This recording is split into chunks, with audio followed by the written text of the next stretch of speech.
There's no medicine in this world that's quickly going to fix this Manchester United problem. ये एक long term problem है and it's going to take a lot of time to heal.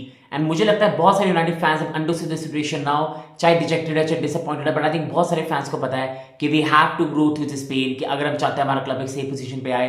And I think अब बहुत सारे fans will back Amorim, will go against the players, and it's time for a proper rebuild at United. Guys, do watch the video till the end, or please like, subscribe, and biggest thing, this video is going to be in Hindi, so hopefully you understand that.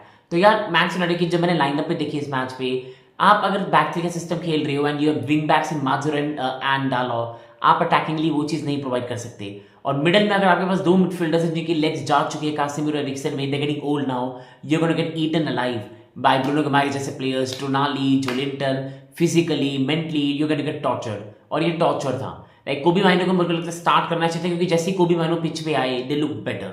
अटैकिंगली I still really rate Zirkzee, क्योंकि technically is a good player, but इस system में specially Holland के साथ is not gonna work out. And Amad is the only player जहां से आपको लगता है कि यूनाइटेड को कोई चीज फाइंड कर सकती है.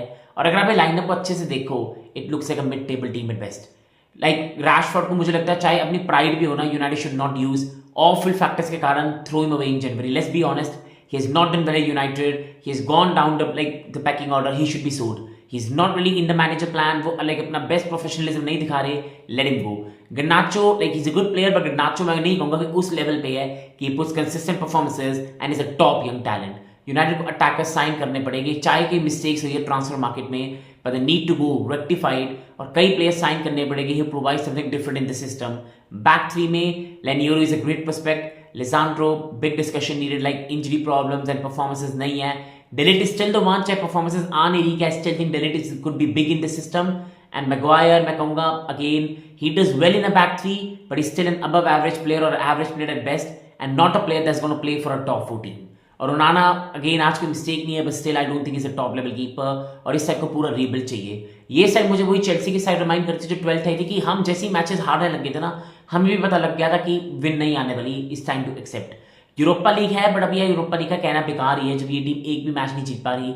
9 डिफीट्स इन 19 मैचेस. लीग में भी बहुत मुश्किल लग रहा है अच्छी पोजीशन पे आए. तो is better you back the manager. की अगर आप चाहोगे, मैं देख रहा हूँ बहुत सारे फैंस कह रहे हैं रूबेन अमोरीम को अडैप्ट करना चाहिए. क्या मिलेगा अडैप्ट करके? क्या रिजल्ट्स फाइंड कर लेगा? वो टाइम चलेगा जहां प्रीमियर लीग की इतनी कंपेरेटिव नहीं होती थी. आप 1-0 विक्ट्री निकाल लोगे, बेकार खेल के 2-1 विक्ट्री निकाल लोगे, कोई फायदा नहीं है. यूनाइटेड अगर कुछ मैचेस जीत भी गई, ये प्लेयर्स फिर से क्लब में रहेगी, फिर से सेम प्रॉब्लम होगी. 2 साल बाद फिर से कहोगे हमें मैनेजर बाहर चाहिए. एक FA कप जीत जाओगे, बट लीग में 7th आओगे. United need a full rebuild, जहां पे वो एक प्रॉपर फिलोसफी से खेले.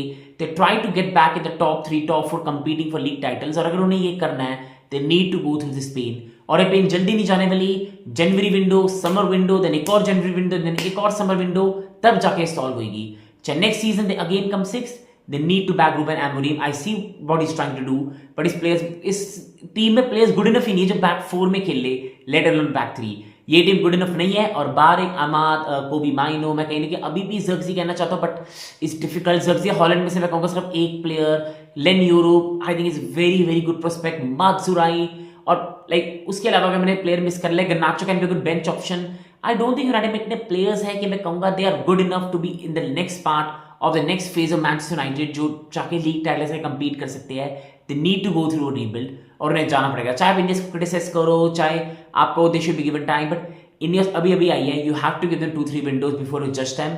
और नेक्स्ट ईयर जब 2000 लाइक मैं कहूँगा 26 की समर विंडो आएगी, तब हमें पता लगेगा यूनाइटेड टीम कहाँ जाने वाली है.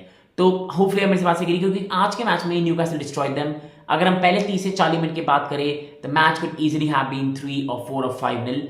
उसके बाद यस कासिमिरो के पास चांस थी, हॉलैंड के पास चांस थी, और वो फिनिश होनी चाहिए थी, और मैच 2-1 हो जाता. पर तब भी क्या हो जाता है, ड्रॉ हो जाता. मोस्ट प्रॉब्ली वो भी ना होता. और न्यू कैसल को उनको डिस्ट्रॉय करना चाहता है. न्यू कैसल इतना अच्छा भी नहीं खेली. मैच के बारे में ज्यादा बात करके फायदा नहीं. It was bullying, absolute bullying. Like give Amorim time, give him time to develop. और मेन इश्यूज ये है कि ये मैच और दिखाता है कि rebuild is a massive necessity in Manchester United, और ये प्रॉब्लम्स जल्दी नहीं जाने वाली. क्या मेरी बात से एग्री करते हैं? Let me know in the comments and like and subscribe.